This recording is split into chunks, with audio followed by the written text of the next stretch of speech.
Hello, and welcome to Complete Chiropractic Healthcare on the website of Dr. Greg Arnold, www.pitchingdoc.com. Today we're going to be discussing my November 13th, 2009 newsletter, The Three Myths of Pitching Mechanics. And you can find this on my website, but if you want to click on the link underneath, it'll take you to a PDF that sometimes is easier to read. So these are three mechanics that are still being taught.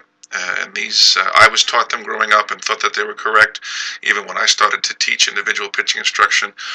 But it's actually turned out that the three big myths I'm going to discuss are actually wrong and are doing some pretty significant harm to kids' overall pitching mechanics. So the first myth that is probably the most common is teaching kids to still have a balance point during the leg kick.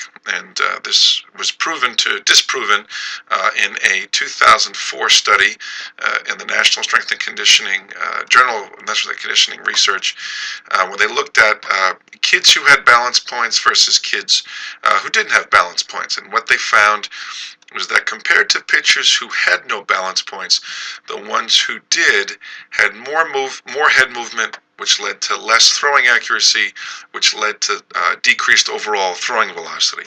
And this led the researchers to conclude that we cannot recommend the practice of the balance point to help reduce pitching error. So if we look at some pictures, we can actually see that this is true. And one of the most common, excuse me, is if we look at a picture of Mariano Rivera here on the right side. And we see that he's leading with the hip. He's getting his center of gravity going toward the plate. So a phrase that I frequently teach my pitching students is one that was employed by John Wooden, the great UCLA basketball coach. It was called "Be quick, but don't hurry." And a phrase that I came up with that I teach my pitching students is, "The quicker you go, the harder you throw." So having a balance point actually slows pitchers down, which winds up making them less athletic, ruins their timing, and eventually disrupts their pitching motion. So that's a very important myth that we need to stop teaching the kids. Again, do not have a balance point during the leg kick. The second myth is one that, again, I was taught also growing up, was to tuck the glove. And I addressed this in a 2008 newsletter. What does the glove do during the pitch? And if we look at the concept of the glove, we can look at what we teach hitters. Okay, we teach hitters that the more the hands move during the swing, the worse the swing consistency is. So we have to apply that concept to throwing. So that just as when we have minimal movement when we swing, we have to have less glove movement when we throw. So I try to teach that the less the glove moves, the better. And if we teach kids to tuck the glove, we're actually encouraging more glove movement, which is going to disrupt timing and disrupt overall pitching mechanics. And if we take a look at a Randy Johnson photo up here, we can see that as the ball comes out of the hand, the glove is actually in front of the body. And we can even look a little further down here to someone like Carlos Zambrano. Again, when the ball comes out of the hand, the glove actually has to be in front of the body and not being tucked. And again, we look even further down here to Roger Clemens, and as the ball is coming out of his hand, the glove is actually in front of the body and not being tucked into the armpit. So again, tucking the glove encourages more movement, which then will lead to less accuracy.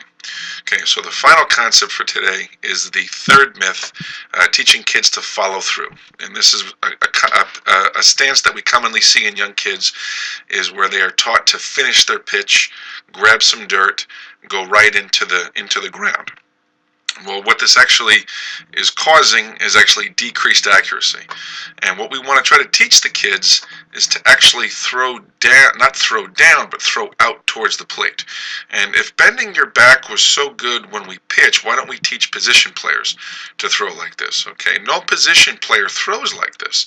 Everybody keeps their back straight, they maintain good posture, and they throw out towards their target. So we're going to finish by looking at 4 different pitchers today. So the first one we're going to look at is Madison Bumgarner for the Giants. And you can see he's a very extreme, where he really doesn't do any bending of his back at all. He bends at the hip, but he doesn't bend his back when he throws the ball.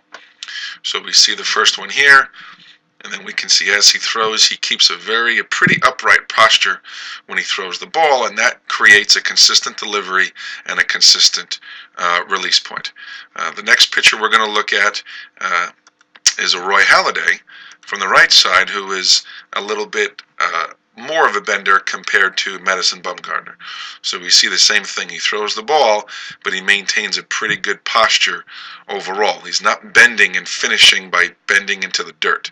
Okay, consistent delivery, consistent posture, throwing out, not throwing down. The third pitcher we're going to see, who's a little bit more of a bender, is a Greg Maddux. Okay, but what we're trying to see is that this is how everybody throws according to their posture. Greg is a little bit more of a follow-through person in terms of bending his back, but he doesn't do it severely.